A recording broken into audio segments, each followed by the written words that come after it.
So you listen to me. Listen to me. Television is not the truth. Donc moi, ma présentation de ce soir, elle a deux objectifs. Le premier, c'est quand même de vous présenter où trouver les données, ou de vous représenter, et de vous donner les moyens aussi d'aller les chercher, parce que je pense qu'il n'y a rien de mieux et de plus fort que juste d'aller chercher des données qui sont déjà disponibles sur Internet, qui sont des données officielles, de les manipuler un petit peu, d'en faire un graphique, et puis de le partager. Donc je vais vous montrer ça. Je vais vous montrer aussi qu'il faut se débarrasser d'un certain biais de perception qu'on a avec les données. Et puis ensuite, je vous montrerai quelques résultats que j'ai présentés dans un article assez récemment. Donc ici, on est sur un premier site que je vais vous montrer qui s'appelle Our World in Data, sur une partie coronavirus. Et ça, c'est un site qui propose des statistiques sur les coronavirus de toutes les manières que ce soit. C'est un site dont beaucoup de journalistes, de journaux se servent pour montrer à quel point la situation est dangereuse et où il y a beaucoup de morts. Et en effet, on peut trouver très facilement plein de données, plein de graphiques sur les morts du coronavirus, sur les cas, sur la situation dans les pays, avec des évolutions, et puis plus récemment avec de la vaccination. Et à force de montrer aux gens en permanence des statistiques de cas de coronavirus et de décès de coronavirus, on induit un biais de perception où les gens finissent par penser que en France, dans le monde, les gens ne décèdent que du coronavirus et que c'est la cause de décès qu'il faut combattre. Et donc, on a ce vrai biais de perception qui fait que quasiment tous les morts aujourd'hui qui sont remontés sont analysés au regard du coronavirus. Seulement, si on veut faire une analyse un peu de la situation un peu scientifique, il faut se défaire du biais et il est important de regarder les décès toutes causes à tout moment et de les mettre en face de la situation qui arrive pour savoir s'il y a oui ou non des augmentations de décès. Je vais prendre un exemple qui est tout bête. Par exemple, imaginez que quelqu'un veuille faire le rapprochement entre les décès et la glace à la vanille. Donc, il se mettra à compter les nombres de gens qui décèdent après avoir mangé une glace à la vanille. Et donc là, ce qu'il trouverait, en regardant ce chiffre, il trouverait une énorme augmentation de ces décès l'été. Et c'est non pas parce que la glace à la vanille est dangereuse l'été, mais c'est juste que toute l'année, tout l'été, il y a 1500 Français qui décèdent tous les jours et qu'en été, ils consomment plus de glace à la vanille. Et donc, si on regardait ces statistiques stupides, on en conclurait qu'il y a une épidémie de glace à la vanillite l'été qui fait décéder les gens. Donc, c'est pas comme ça qu'on sait qu'une maladie est dangereuse, c'est en regardant les décès toutes causes et en regardant si on note des impacts, c'est-à-dire des hausses de décès à certaines périodes qu'on peut relier à cet événement, à cette maladie. Et donc, c'est bien comme ça qu'on fait d'habitude pour toutes les autres pathologies, c'est en regardant les décès toutes causes. Et seulement, on a un problème, c'est que les décès toutes causes, ils sont absolument pas mis en valeur sur ce type de site, parce que ça correspond pas à leur choix éditorial. Pourtant, ils pourraient le faire, puisqu'en fait, les décès toutes causes, il y en a une bonne partie qui sont en ligne, et notamment sur Eurostat. Donc, voici le site Eurostat, qui est le site européen de statistiques, sur lequel tous les pays européens envoient leurs données. Et donc, sur ce site-là, vous retrouverez les sommes de décès toutes causes, même hebdomadaires. Donc ici, je vais aller chercher pour vous montrer. Il faut aller dans Données, base de données. Dans les bases de données, il faut aller dans Population et conditions sociales. Ensuite, dedans, il faut aller dans Démographie. Dans Démographie, il faut descendre, il faut aller dans Mortalité. Et dans mortalité, il faut descendre encore pour avoir, par exemple, des décès hebdomadaires de tous les pays. Et là, on peut télécharger les décès par semaine et par sexe, par exemple. Et on peut le faire aussi par tranche d'âge. Moi, c'est de ça dont je me suis servi pour faire des statistiques. Et on tombe sur une page de ce type-là, j'espère qu'elle va s'afficher, avec un tableau où il y a tout à l'intérieur. Et du coup, c'est ça qu'il faut télécharger pour réussir à avoir des données et ensuite faire des graphiques et faire des statistiques. Et donc, c'est pas du tout clé en main. Il faut le savoir, hein, toute l'arborescence que je viens de vous montrer, si on la connaît pas, c'est pas si simple à aller chercher. C'est pour ça que je voulais vous montrer ce soir. Il faut faire cet effort. Et à la fin, on tombe sur un tableau de ce type-là, avec pour chaque semaine le nombre de décès, et on peut choisir ici sa tranche d'âge, choisir différentes classes d'âge, et tout ça, ça peut se télécharger. Ça peut se télécharger dans un fichier Excel. Et c'est avec ça qu'il faut travailler pour faire des statistiques toutes causes, pour regarder s'il se passe des décès toutes causes, pour voir s'il se passe des choses au sein des pays. Il y a une troisième source que je voulais vous montrer, qui est la source Medicam, donc qui se trouve, qui est hébergée par l'assurance maladie, Et avec cette source-là, il y a aussi pas mal de tableaux à télécharger pour regarder les ventes de médicaments sous plein d'années différentes, et notamment 2020, chaque mois, avec différents types de médicaments. Et ça, c'est quelque chose de très intéressant à regarder pour ce qui nous concerne. On verra tout à l'heure. Mais donc voilà 3 sources qu'on peut aller télécharger. Des données sur coronavirus qui sont hyper faciles parce que là, tout est mis en forme et tout ça, et on peut télécharger facilement. Des données mortalité toute cause qui sont plus compliquées, mais qu'il faut faire. Et puis des données sur les médicaments. Dernière chose que je veux vous partager, tous les travaux que j'ai réalisés récemment pour mettre ces données ensemble, les retravailler, parce que tout colle pas en plus, hein. Donc moi j'ai tout retravaillé, j'ai tout mis en partage sur un site qui s'appelle GitHub, qui permet de partager des programmes. Et donc si vous allez sur le GitHub de ma chaîne Décoder l'écho, vous avez tout un ensemble qui s'appelle DC Europe, et à l'intérieur de laquelle vous trouvez tous mes codes. Et si jamais si vous faites du R, vous pouvez très bien télécharger tous mes codes, les faire tourner, et vous retrouverez tous mes résultats qui reprennent toutes les bases de données, qui se connectent partout et qui les mettent ensemble de façon à ce que tout matche pour ensuite faire des graphiques, et les graphiques que je vais vous présenter maintenant. Donc si jamais, c'est très important qu'il y ait plus de gens qui s'y mettent, qui téléchargent les données officielles et qui fassent des graphiques avec. Et si vous faites du R et que vous voulez que tout soit automatisé, que quelqu'un ait fait le travail pour vous, allez télécharger tout ce que j'ai fait. Ça m'a pris un certain temps, il y a un certain volume de programmation intérieure. Ça se trouve, vous serez meilleur que moi en R parce que je me suis formé tout seul pour pouvoir vous proposer ça. Et donc voilà, n'hésitez pas, c'est gratuit. Et puis ça vous simplifiera la vie. Donc maintenant qu'on a vu ça, ce biais de perception qui dit que tous les décès sont Covid, qu'il faut combattre et qu'il faut dire il y a des décès de toutes causes et il faut regarder vraiment de quoi sont morts les gens avec les statistiques qu'on a, je vais vous passer à ma présentation. Du coup, si je fais ça... Alors pendant que tu y passes, peut-être il y a la question qu'est-ce que c'est R? Il y a beaucoup de gens qui savent pas. C'est un logiciel de statistique qui est en open source, qui est basé sur un langage qui s'appelle S au départ, qui est un truc un petit peu de geek. Les gens sont plus habitués à SPSS ou des choses comme ça. Des espèces de boîtes à boutons où ça fait des stats sans qu'ils comprennent. Sur R, vous pouvez pas faire des stats sans comprendre. Donc, quand vous faites des lignes de code pour réussir à faire un calcul ou quelque chose, c'est que vous avez compris comment ça marchait. Donc, R, c'est finalement l'outil de travail de beaucoup d'universitaires, et on travaille tous plutôt avec R quand on fait des statistiques. Tout à fait, merci Louis. Est-ce que là, je vous ai bien partagé le bon écran, l'écran de mes slides? Ou est-ce que je suis toujours sur Google? Est-ce que là, vous voyez ma première slide ou pas? C'est toujours sur Google, il faut que tu fasses arrêter le partage et que je recommence. Voilà. Très bien, ok, c'est parti. On va y revenir. Clac, et je vais vous partager cette fois-ci le bon écran. Voilà. Et donc les travaux, tous les programmes que je vous ai montrés qui vont chercher des données Eurostat, World Data, ECDC, Medicam, pour ensuite faire des analyses. Donc je vais vous présenter très rapidement quelques chiffres que j'ai pu faire avec ça. Donc j'ai diffusé un gros article avec qui montre tous les graphiques que j'ai fait avec ces programmes, et puis avec évidemment l'analyse qui va avec. Et j'ai appelé ça retrouver du bon sens et changer son regard sur les chiffres, parce que en effet, c'est toujours ce que je vous dis, à force de regarder que les chiffres Covid-19, on n'arrive plus à réfléchir sur ce qui est vraiment en train de se passer, et il faut vraiment repasser au décès de toute cause pour comprendre ce qui se passe. Et donc voici un des graphiques que vous pourrez faire, qui se fera tout seul si vous lancez les programmes dans l'ordre, si vous connaissez un peu R. Il s'agit des décès français hebdomadaires depuis 2013 à partir des données Eurostat, hein, c'est pas mes données à moi. Avec ici, donc vous avez l'augmentation et la diminution du nombre de décès toutes les semaines en France. Et vous voyez très bien qu'en hiver, il y a plus de décès qu'en été. En violet, vous avez la moyenne. Les vieux pointillés violets, c'est ce qu'on appelle les intervalles de prédiction à 95%.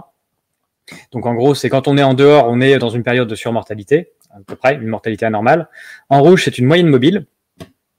Et les pointillés jaunes, ils représentent les 2 périodes de confinement. Donc voilà ce type de graphique avec pas mal d'autres qu'on peut faire à côté. Par exemple, celui-ci, il montre que finalement, si on regarde en moyenne glissante sur 52 semaines, c'est-à-dire sur un an, la mortalité française, elle est à peu près normale. Il y a un peu des hauts, des bas de temps en temps, et des plus et des moins, mais globalement, on est autour de la moyenne. Et qu'arrivé en 2019, on était quand même à une période qui était très basse en termes de mortalité, et que le gros pic qu'on voit là, qui est le décès de mars-avril, il nous a juste rapproché de la moyenne. Donc même après mars-avril 2020, la grande pandémie où il a fallu enfermer tout le monde, globalement, quand on était à l'été, il n'était pas du tout décédé plus de personnes que d'habitude en France, en moyenne, absolument pas. Et on a plus de décès en France par rapport à d'habitude que depuis le mois d'octobre. Donc voilà, ça c'est un résultat.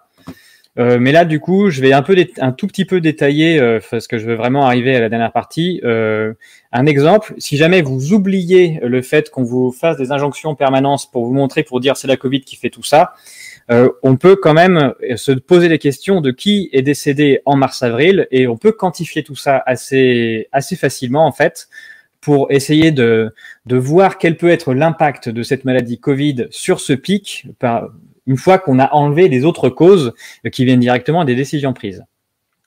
Déjà, un tout petit truc à savoir, c'est que ce pic de mars-avril, il est absolument pas commun à tous les pays. Rien qu'en Europe, j'analyse 33 pays et dans le fichier, vous aurez 33 pays, tous ceux qu'on leur donnait sur Eurostat.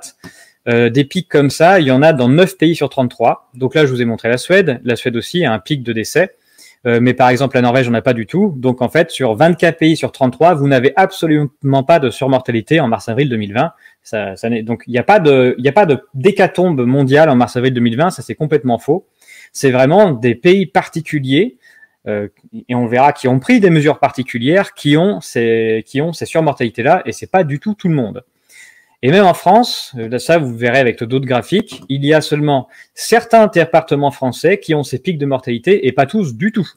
Donc, et les départements français qui en ont, il y a notamment l'Île-de-France, il y a l'Est, et absolument pas, tout l'Ouest de la France n'a absolument connu aucune période de surmortalité en mars-avril, ça c'est pas vrai du tout. En revanche, toute cette surmortalité, elle est absolument synchronisée, tout le monde en même temps.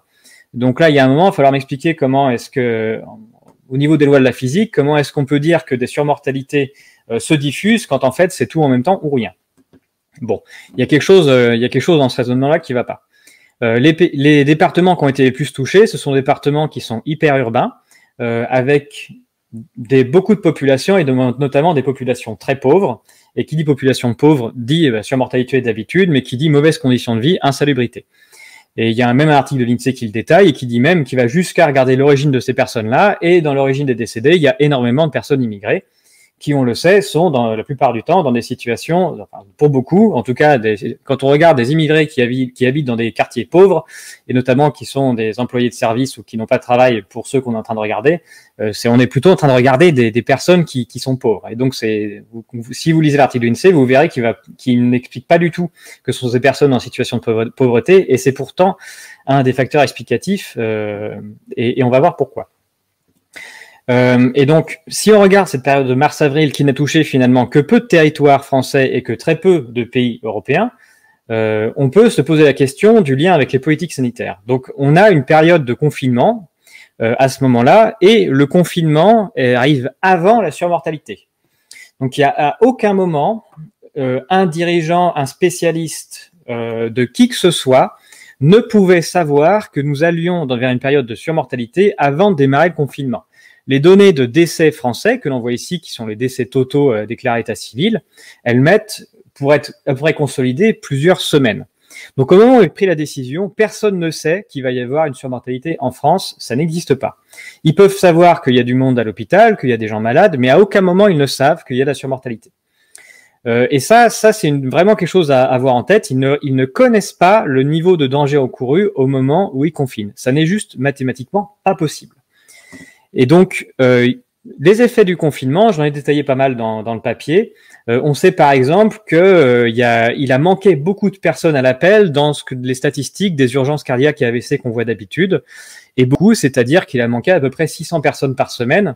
Et donc, il manque 5000 personnes à peu près qui, en moyenne, ont fait des AVC et des crises cardiaques et qui se sont jamais présentées à l'hôpital sur cette période.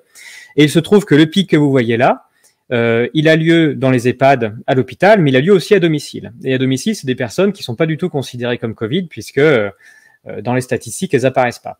Et cette bosse-là, à domicile, elle correspond à ces 5000 personnes. Donc, on a probablement quand même un lien. À ce moment-là, on est peut-être en train de compter de la Covid, mais je vous ai dit que pour l'instant, on allait penser aux autres causes possibles, mais on est probablement aussi de compter des personnes qu'on n'a pas soignées et qui sont mortes seules chez elles. Il y a d'autres choses aussi qui sont passées à cette époque-là, c'est que globalement, on avait quand même dit aux médecins, vous soignez pas si c'est de la Covid. C'est-à-dire, vous restez, si jamais vous êtes malade, que vous avez une infection respiratoire, vous restez chez vous et vous prenez du Doliprane. Et ça a un impact extrêmement fort sur la distribution, notamment des antibactériens, donc des antibiotiques. Et ça, c'est avec les données Medicam que je vous ai montré tout à l'heure. Si vous les téléchargez et que vous faites regardez les sous-dépensés, enfin, oui, c'est ça, ça c'est la base remboursable des médicaments qui ont été vendus par les pharmacies de ville, et vous voyez une énorme chute des antibactériens à partir d'avril 2020. Et donc, c'est-à-dire qu'à partir du moment où on a dit aux gens, vous soignez plus et vous prenez que du Doliprane, ben, globalement, ils ont plus pris du tout d'antibiotiques, avec une chute énorme, là, qui doit être, il me semble, de mémoire d'autour de 30%. Et donc ça, fatalement, c'est énorme, puisque habituellement, il y a des médecins dans la salle qui confirmeront, mais quand vous avez des personnes âgées faibles qui font des infections respiratoires aiguës, ça ne paraît pas une très mauvaise idée de leur donner des antibiotiques. Il me semble que les antibiotiques ont été inventés autour de 1920 par Ian Fleming, et que depuis, ça a quand même eu des effets assez intéressants sur la baisse de mortalité partout dans le monde. Et donc là, on est à un moment où on n'en distribue plus du tout.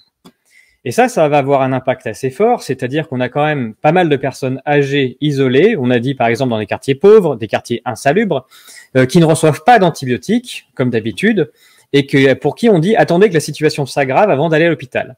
Donc fatalement, elles obéissent, elles ont que du Doliprane, elles attendent que la situation s'aggrave, et quand vraiment elles peuvent plus respirer, elles se pointent à l'hôpital.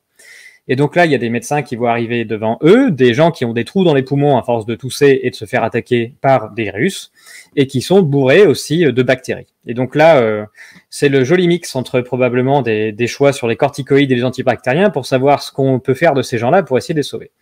Mais globalement, on n'y arrive pas. Et ça, je ne vais pas vous montrer ça tout de suite, mais ça, il y a une étude de Cauchemez et Fontanet qui est sortie qui nous expliquait qu'il y a 17% des gens qui sont arrivés à l'hôpital dans cette période de mars-avril qui sont morts dès le premier jour. Et 17%, ça fait 3000 personnes. Donc c'est 3000 personnes qui très clairement sont arrivées bien trop tard, et de toute façon quand elles arrivent à l'hôpital, c'est le moment où elles décèdent, parce qu'elles n'ont pas été prises en charge. Et j'ai même été plus loin, j'ai été calculé de savoir qu'est-ce que ça ferait si on considérait que toutes les personnes décédées dans les 3 jours à l'hôpital sur cette période-là, qu'on considérait que c'était des gens arrivés trop tard, ça représente 6000 personnes. Je reviens à ma bosse. Cette bosse-là, je vous ai dit qu'elle était vraie à domicile, et ça, j'ai des urgences AVC et cardiaques qui correspondent bien à la bosse. Et ces 6000 personnes-là que je vous dis qui sont arrivées trop tard à l'hôpital, c'est la surmortalité hospitalière. Toute la surmortalité hospitalière de la période, ça correspond à 6000 personnes. Et ces 6000 personnes, c'est exactement si jamais on se dit qu'arriver dans les 3 jours à l'hôpital, mourir, dans les 3 jours après son arrivée à l'hôpital, c'était arrivé trop tard. Donc voilà où on en est. On a expliqué la surmortalité à domicile, la surmortalité à l'hôpital. Et il y a une dernière chose qui s'est passée, c'est le décret Rivotril qui a été signé. Donc là, une loi, il faut aller sur Légifrance, j'ai mis les liens dans mon article pour aller le voir, qui autorise le fait de faire alors je sais plus comment c'est écrit comme d'utiliser le Rivotril comme du soin palliatif. Le Rivotril, c'est un antiépileptique, donc ça ne sert absolument pas à ça d'habitude. Et donc l'idée, ça a été d'autoriser des médecins à l'utiliser comme sédatif, donc à endormir les gens, les calmer en tout cas, alors qu'on considérait qu'ils étaient en infection respiratoire aiguë, en disant on ne sait pas soigner de la Covid, donc il faut les mettre en soins palliatifs. Sauf que le Rivotril, c'est écrit dans le Vidal, pareil, vous téléchargez, qu'il faut surtout pas en donner quand on a une infection respiratoire aiguë, tout simplement parce que ça tue le patient. Et donc là, ce qu'on voit, ce sont les ventes de Rivotril injectables avec une hausse de 227% en avril, qui correspond donc exactement sur la bosse de mortalité que l'on voit. Et c'est intéressant de savoir que toute la mortalité sur cette période de mars-avril enregistrée dans les EHPAD a entièrement été enregistrée comme étant Covid. Donc ça, c'est une donnée intéressante. Et que si on compte la surmortalité, c'est pareil. Et si on compte le nombre de gélules ici qui ont été vendues, pour de mémoire, mars-avril, ça doit être 1700 à peu près de plus que d'habitude, on explique aussi la surmortalité des EHPAD. Donc c'est-à-dire que sur cette période-là, si jamais des personnes qui sont en difficulté, des personnes âgées, on décide de manière médicamenteuse de les mettre sous sédatif qui va en fait les terminer, tous en même temps, fatalement, on va avoir une bosse. Et donc, quand on observe de la surmortalité, ici, en tout cas, on est en train de mesurer des décès, non pas de gens qui, on va dire, qui seraient décédés dans longtemps et qui sont morts d'une maladie qui tuait jeune. On est en train de mesurer des décès survenus tous en même temps parce qu'on est intervenu de façon à ce qu'ils décèdent tous en même temps. Alors, il serait probablement décédé pas longtemps après. C'est pour ça qu'après, derrière, c'est pour ça qu'on n'a pas de surmortalité spéciale en 2020. Mais quand même, le fait d'intervenir, ça nous fait forcément une bosse. Et là, quand on a fait nos 3 exercices, on a expliqué absolument toute la surmortalité qu'on voyait ici. Tout ça, on a expliqué à la maison, on a expliqué à l'hôpital et on a expliqué également dans les EHPAD. Donc, vu qu'on a ces explications et qu'à la fin, il reste rien, et donc ce que l'on peut attribuer comme étant à de la Covid seule, eh bien, c'est pas grand-chose. Donc, on a bien sur un pic qui correspond, quand on regarde les décès de toute cause, on est sur un pic qui correspond à des décès de toute cause qui viennent de décisions prises et pas de quelque chose qui serait un virus extérieur et qui déciderait ça. Donc, il y a des morts coronavirus, mais c'est autre chose que ce pic de morts toute cause. Et enfin, il y a quelque chose que je veux vous montrer absolument, toujours pareil. Vous téléchargez les morts toutes causes, je vais vous le remontrer ici, pour avoir ce graphique-là. Et là, vous voyez les décès en octobre. Donc là, je détaille ça dans l'article, ce que ça peut être. Mais là, j'ai un rebond de décès et surtout, j'ai des décès qui descendent pas en France au mois de janvier.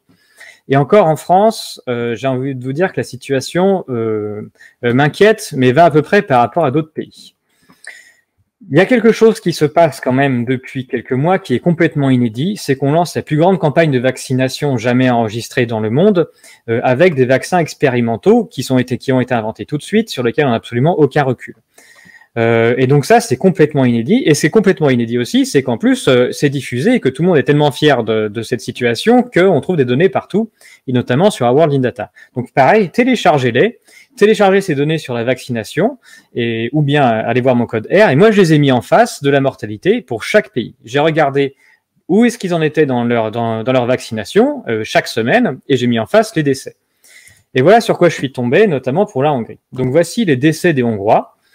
Chaque semaine, depuis ici j'ai mis 2018, donc en noir ce sont les plus de 65 ans, et en rouge ce sont les moins de 65 ans. Et alors pour tous les pays où vous pouvez charger des données, absolument tous ont une nouvelle période de mortalité qui démarre depuis le début de la nouvelle campagne vaccinale. C'est peut-être un hasard statistique, moi je fais des statistiques, je suis pas médecin, mais quand même ça marche partout.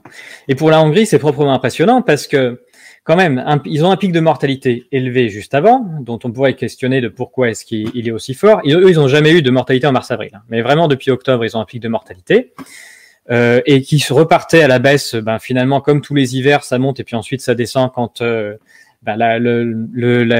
cycle qu'on dit qu'il est épidémique, en tout cas le cycle de mortalité hivernale, sans même préjuger qu'il soit épidémique, redescend, voilà. Et donc ici, c'est sur point de redescendre. Et là, on a une remontée en flèche pour retrouver son plus gros niveau pour les moins de 65 ans, exactement au moment où on décide de lancer la vaccination à grande échelle.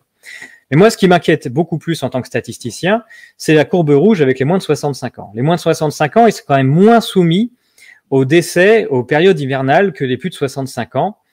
Et là, j'obtiens, depuis le début de la campagne vaccinale, un record de décès jamais égalé pour les moins de 65 ans en Hongrie.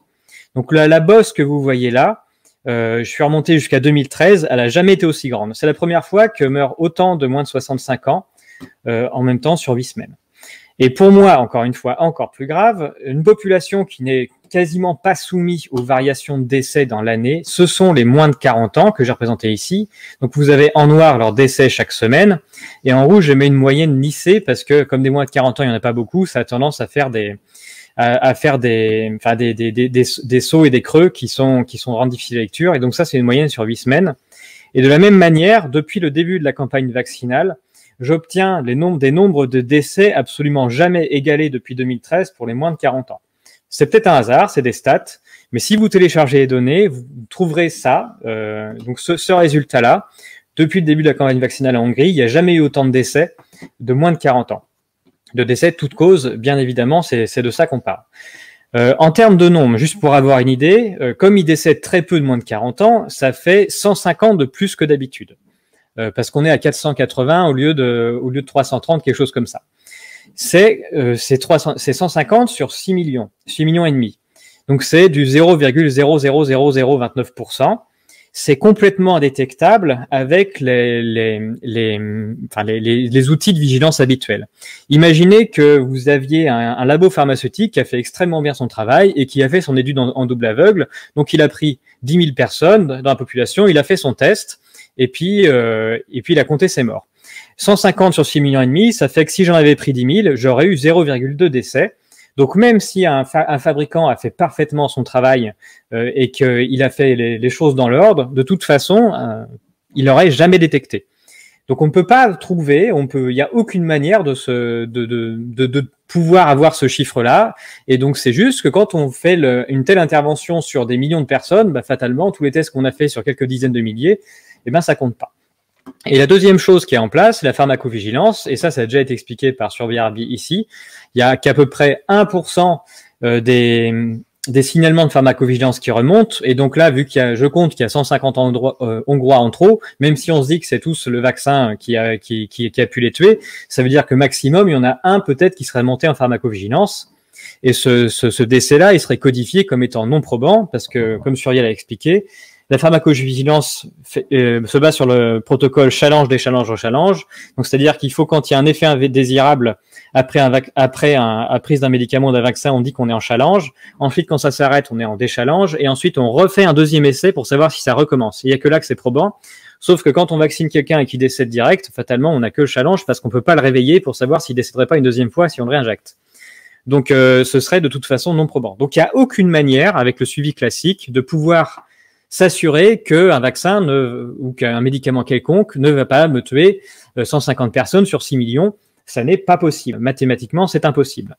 Et donc, seulement quand on voit une courbe comme ça et qu'on a une hausse de mortalité des jeunes qui n'est jamais égalée, ça devrait s'allumer en rouge partout. Et on devrait globalement vraiment se poser la question de ce qu'on est en train de faire.